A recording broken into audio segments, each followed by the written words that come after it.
கடலென்னும் வாழ்வில் கலந்தும் என் படகில்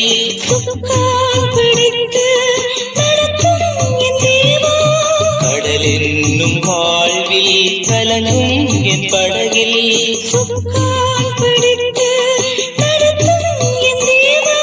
கடலினை கண்டித்த கர்த்தரல்லவோ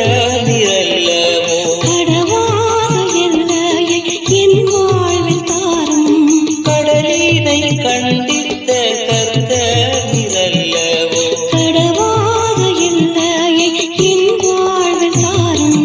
என் இயேசு ராஜா சாரோனின் ரோஜா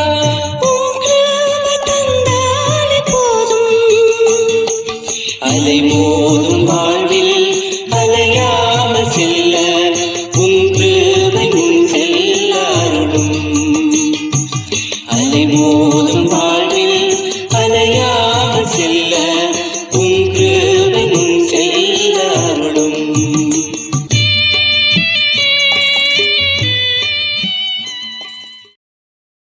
கர்த்தருக்குள் அன்பானவர்களே, அனுதினமும் கிறிஸ்துவுடன் தியான வேளைக்கு உங்களை அன்புடன் அழைக்கிறோம். இன்றைய தியானத்திற்கான வேத வாசிப்பு உபாகமம் 33ஆம் அதிகாரம் வசனங்கள் 1 முதல் 5 வரை, வசனங்கள் 26 முதல் 29 வரை. தியானத்திற்கான தலைப்பு ராஜாதி ராஜா ஒருவரே. யெஷூரனுடைய தேவனைப் போல் ஒருவரும் இல்லை.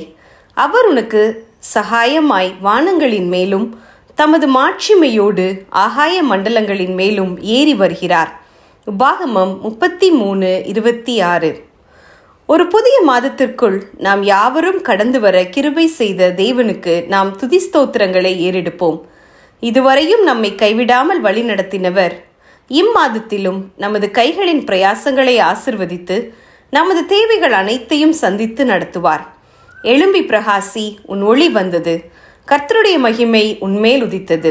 ஏசாயா 60:1 என்ற வாக்கின்படி நாம் எழும்பி பிரகாசிக்கவும் நம் வாழ்வில் உள்ள அந்தகாரங்கள் நீங்கி அவரது ஒளி வீசவும் தேவன் நமக்கு கிருபை செய்வாராக.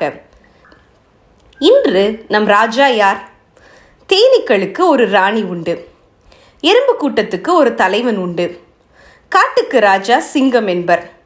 மொத்தத்தில் எந்த ஒரு கூட்டத்தாருக்கும் ஒவ்வொரு குடும்பத்துக்கும் ஒரு தலைவன் அவசியம். இல்லையானால் அவரவர் கட்டுப்பாடின்றி திசை கெட்டு போய்விடுவர். ஆனால் உலகின் ராஜ பதவி உட்பட எல்லா ஆளுகைக்கும் மேலான ஒரு ஆளுகை இருக்கிறது என்பதை தலைமையில் இருப்பவர்கள் மறக்கக்கூடாது. உலக ஆளுகைகள் இல்லையானால் குடும்பம் உட்பட எல்லாமே சிரித்துவிடும். ஆக தலைமைத்துவத்தில் உள்ளவர்கள் அந்த மேலானவரினால் ஏற்படுத்தப்பட்டவரும் அவருக்கு உட்பட்டவருமாய் இருப்பது அவசியம். வேதாகம காலத்தின் ஆரம்பத்திலிருந்தே ராஜாக்கள் இருந்தனர்.